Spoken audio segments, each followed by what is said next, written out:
كارثه في عربيه حقنا 2014. تعالوا مع بعض يا جماعه نشوف الكارثه ديت، عشان بعد كده نقول يا ريت تروحوا لكل واحد متخصص في الحاجه نروح له. انتوا اللي بتخربوا بيوتكم، انتوا اللي بتبوظوا لنفسكم. انا عربيه كانت عطلانه في الساحل، تمام؟ العربيه دي اول مره تجيلي وجايه لي مقطوره من الساحل. عربيه قالت لي دخل لميكانيكي محترم، قال له الحكايه عربيه فيها وفيها وفيها، حللوا الترومبه. طب حليت الترومبه مش تركبها زي ما كانت، تعالوا اوريكم بقى الكارثه والمصيبه اللي في العربيه والدنيا فيها ايه. امسك كده يا ابني. بصوا يا جماعه، طبعا الترومبه المفروض العمود بيبقى راكب زي ما انتم شايفين كده. امسك كده يا ابني، المفروض يبقى انتم شايفين.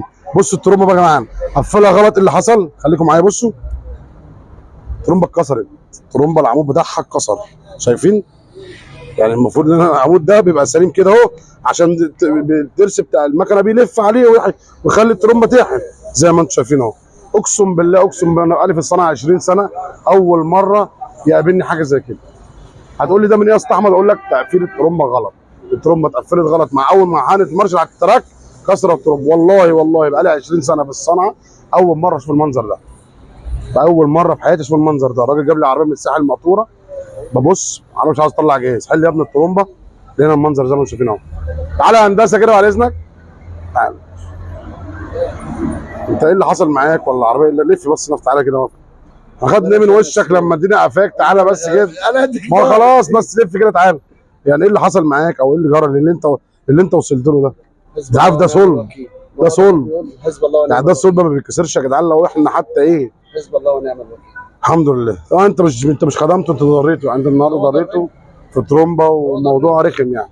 فطبعا زي ما انتم شايفين اهو الترومبه اتحلت، كل حاجه محلوله، تقسيمه محلوله. فربنا يستر عليكم كده. لما ندورها بقى ونخلص هنبقى نقول لكم الدنيا فيها ايه. وادي يا جماعه العربيه الحقني اللي هي كانت كسره ترومبه. تعالوا مع بعض نشوف العربيه عامله ايه ورد فعل صاحب العربيه ايه. المركز الفني خدمه الديزل لاصلاح وربط ترومبات ورشات. طبعا احنا زي ما اتفقنا معاكم، احنا بناخد يومين او يوم دبابات ويوم جامبات. بس لو جات لنا حته جامب ولا حتتين في وسط الشغل ما بنقولش لا. ليه؟ طبعا بعد ما نشوف الديمكس ايه الحق، والدبابه والديمكس دوبل كابينه، والدبابه الثانيه. شوف راي الزبون ايه. تعالى يا هندسه، تعالى لي. بص ما شاء الله العربيه قفلت زي الفل وزي ما انتم شايفين. بطه ودوره محترم كده، والدبابه دي خلصت تمام. دور. طب تعالى لي بقى كده يا هندسه. طبعا يا جماعه احنا دايما بنقول ادي العيش لخبازه. بعد اذنكم اللي فاهم يقول انا فاهم، واللي مش فاهم يقول انا مش فاهم. العربيه دي كل مشكلتها كان عيب ب 100 جنيه. كان عيب ب 100 جنيه. دخل الراجل فوق ال 15000 جنيه.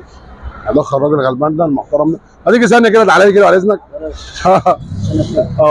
الراجل المحترم ده 15000 جنيه. طبعا العربيه دي كانت كسره ترومبه زي ما انتم عارفين.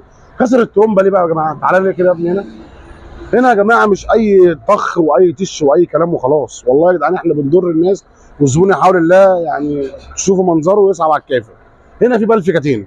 طب انت لما حليت الترومبه بتاعت الجاز وحليت بلف الكتين، بلف الكتين يا جماعه ليه عدله وليه ظابطه ولازم ياخد ويدي مع ضغط الزيت. هنا النهارده لما هو حل الترومبه وراح قفل الترومبه على العصر، والترومبه جاب منه بجنب وعلق بلف الكتينه. بقى بلف الكتينه عربيه دايره اكنك جايب ماسوره وشادد الجنزير، ما بياخدش ودي مع الكتينه. طبعا اصبح كسر الترومبه يدوروا ما يدوروش العربيه. تعالى يا باشا كده. انت قاطرها منين؟ جايه لي منين؟ انت طبعا شفت الترومبه كانت مكسوره ازاي؟ كان عندك امل العربيه تاني تدور؟ بجد والله انت كده النهارده استغربت. الحمد لله. دور تاني كده. الدبابه دي خلصت، دي واخد عمر الترومبه ورشاشات، كانت جايه نفس الكلام برضو. دور.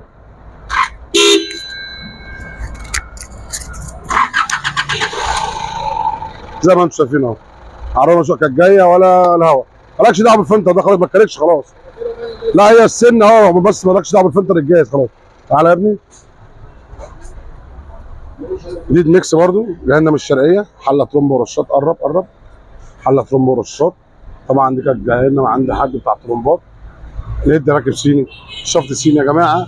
الصيني ما بينفعش في الترومبات الديمكس او الدبابه. ما بينفعش الصيني، بلاش صيني.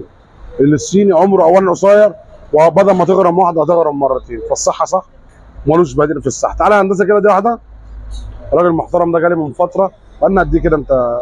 6 اشهر؟ بقالي سنه. بامانه الله العربيه الثانيه ايه رايك فيها؟ بسم الله ما شاء الله. جاب لي العربيه النهارده دي برضه بتاعت اخوك. انا جيت لك هنا على السمعه والله. حبيبي تحت امرك. النهارده اللي انا عاوز اوصله لكل صنايعي محترم، اخ كبير ليا، اعمل الصح مالكش دعوه بالزبون. الزبون معاه معهوش ما يلزموش. اللي انت لما تعمل الصح هيضرب لك تعظيم سلام، هتعمل الغلط هيعدي في الراحه وجاي يتف عليك. ولو هيجيب لك زبون مش هيجيب لك زبون. النهارده الزبون لا مؤاخذه في الكلمه، هتعرفه مش هتعرفه، اعمل انت الصح. لو هتحط من جيبك هتقول لي انت بتحط جيبك، اقول لك عليا الطلاق بالثلاثه بحط من جيبي. في خلال الزبون يمشي عشان يمشي مرضي من عندي وما زعلش زبون. لو الزبون مشي من عندي بعد شهر بعد اثنين بعد ثلاثه في اي مشكله زعلان مني بيرجع لي. وبعتذر لكل الناس اللي جت الاسبوع اللي فات وانا مش موجود، انا كان عندي ظرف فانا غصب عني. تمام. العربيه ديت اخويا المحترم جاي منين؟ قلت لي منين؟ زقزيق زقزوقه. طيب ده راجل محترم واخ ليا، ودي جايه مكان اللي بعته، ودي سادة عربيه بعتها. طبعا يا جماعه زي ما انتم عارفين احنا شغلنا كله الحمد لله هو ده، بنركب كل حاجه اصلي. الشفط تعالى كده يا ابني على غفله اهو والناس شغاله. الشفط ان دي اصلي. الفواني فين؟ هات يا ابني العلبه بتاعت الفواني دي. الفواني بالقعده اصلي، عشان كده بديك ضمان سنه. هنا من المركز الفني بديك ضمان سنه على اللي انا بعمله. تمام. فالصح صح يا جدعان، والصح ما عملوش عندنا الحمد لله غير باب واحد. اعمل الصح في عربيتك هترتاح طول عمرك. اعمل ستوب كده وتعالى ورايا كده. محترم، راجل محترم. ده جاي لي منين يا وحش؟ مين اللي مزعلك بس؟ الشراوه كلهم كرمه. انت ايه مشكلتك؟ انا ما حبيتش احل حاجه لما ابص على العربيه. انت ايه مشكلتك؟ مشكلتك دخل. عندي دخله في الرابع، لما طلع مطلع لو بدات مطلع مثلا 10 دقائق في المطلع في اخر الدوسه فيها دخنه. ولو انت نازل بقى بعد ما تدخل العربيه الخامس تقدر تعطل وراك. طب السحب المطالع العربيه دي بتمشي معفنه. هي الجنب كله 120 125. أيوة. حلو كده قوي.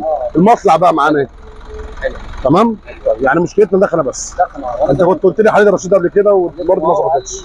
جلخه لما كلمته تاني قال لي نصيحه هيظهر العربيه. بص يا جماعه ما فيش حاجه اسمها تجليخ، ما فيش حاجه اسمها جلخ فواني. جلخ فواني يعني انت بتوسع الفواني اكتر. تمام كده. هتبص هتلاقي بعد ما انت عملت الرشاط كل الجاز ودخلت الجاز ودخلت اكتر. فالنهارده الفواني فيها مشكله بتتغير.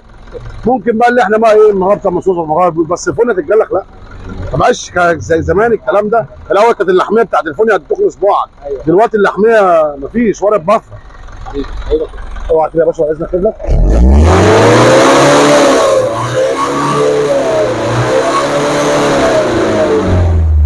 طبعا يا جماعه قبل التصوير ان شاء الله طبعا عشان زي ما انا قلت لكم ناخد حته او حتتين بص العجل بتاعنا.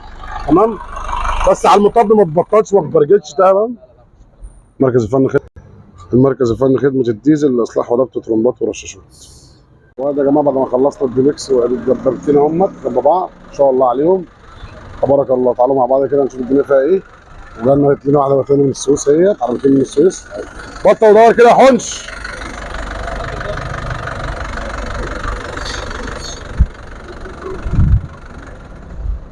دور